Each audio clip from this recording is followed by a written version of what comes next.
Alright, it's Sunday now at PAX for TSB TV, and this is going to be a bit different from what you would normally expect. I promise it will be almost troll-free.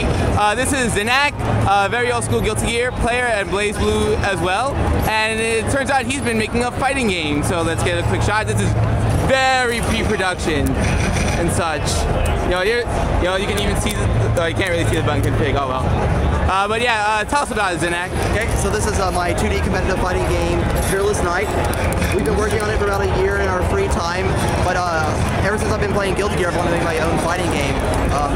Guilty Gear kind of has like the best feel for input latency and smoothness of I think of any fighting game, and lately games felt clunky to me, so I kind of wanted to come out and have people play the game and see that we actually know what we're doing. And we're kind of starting with the Guilty Gear base. We're going to keep the core of the feel of Guilty Gear, but we're going to iterate on the design and try to do something unique and original, especially with the character designs. Right.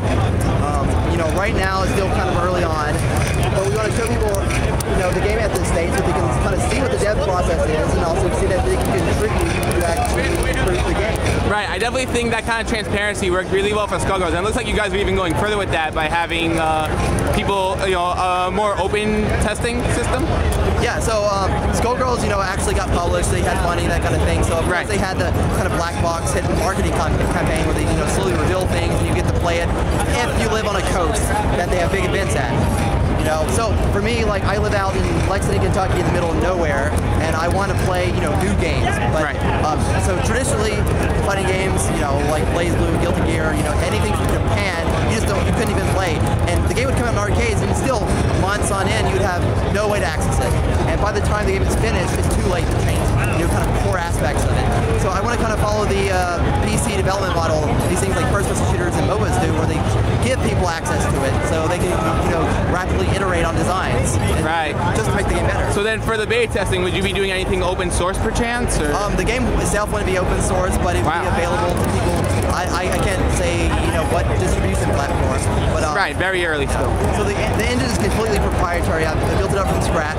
It runs on PC right now, but I intend to port it to PlayStation if we, get funding to get on there. Right. So because it's proprietary, I'm less likely to make it open source. We got a little poster here. This is Poco and Fernandez. Fernandez being the main character. I've been told they're more of a Shoto type, even though you may get those Testament or Melty Blood vibes right away. And there you go, there's a quick plug. Perfect timing. Shobu Games. Follow them. They're going to be doing good things, I'm sure. Yep. Please look forward to it, and I really hope you play the game.